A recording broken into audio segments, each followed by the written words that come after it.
రామమందిర్ కానుకల దొంగతనం కేసులో పోలీసులు దర్యాప్తు వేగవంతం చేశారు. నిందితులు బ్యాంక్ ఖాతాలు క్షుణ్ణంగా పరిశీలించగా సంచలన విషయాలు బయటపడ్డాయి. వారి జీతాలకు మించి లక్షల కోట్ల రూపాయల లావాదేవీలు జరిగినట్టుగా గుర్తించారు. ఈ కేసులో ఇంతవరకు 8 మందిని అరెస్ట్ చేశారు.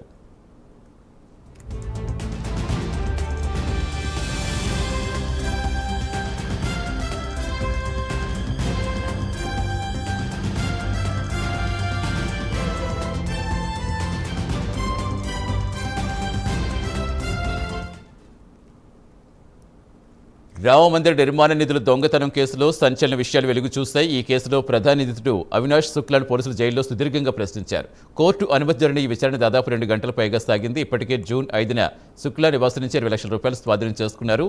ఈ నిధుల దొంగతనం జూన్ 6న వెలుగు చూస్తుంది. ఉత్తరప్రదేశ్ ప్రభుత్వం 3 సభ్యుల సిట్ బృందాన్ని ఏర్పాటు చేస్తుంది.